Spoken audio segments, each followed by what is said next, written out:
Sa Bataan, libreng serbisyong medikal, dental, at iba pang tulong ang ipinagkaloob ng Armed Forces of the Philippines sa mga residente sa bayan ng Orani. Para sa buong detalye, narito si Kenneth Coronado.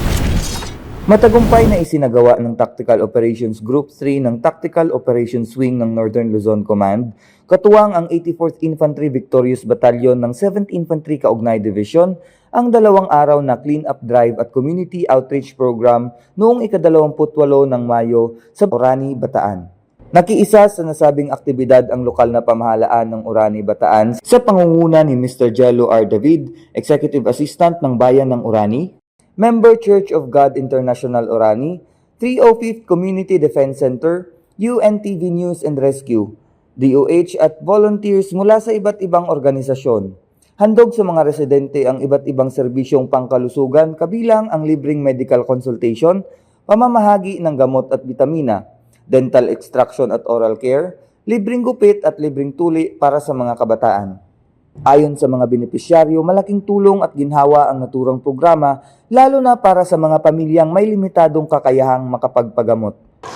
Papasalamat po kami sa mga ganito pong programa na dumarating po sa amin pong barangay o sa amin pong pamayanan. Malaking tulong po para po sa amin mahihirap. Layunin ng aktibidad na hindi lamang makapagbigay ng serbisyong pangkalusugan at tulong sa mga residente, kundi mapatatag din ang ugnayan ng kasundaluhan at komunidad sa pamamagitan ng bayanihan at malasakit. Kasabay nito, isinagawa rin ang ceremonial handover ng iba't ibang donasyon tulad ng trash bins, mga gamot, food packs, wheelchairs, plastic drums at mga containers na ipinamahagi sa mga residente upang makatulong sa kanilang pang-araw-araw na pangangailangan. Nagbigay naman ng mensahe si Colonel Gracioso Merioles, Philippine Army, Chief Unified Command ng Northern Luzon Command, kung saan kanyang binigyang diin ang kahalagahan ng pagkakaisa at pagtutulungan ng militar at komunidad sa paghatid ng serbisyo sa mamamayan.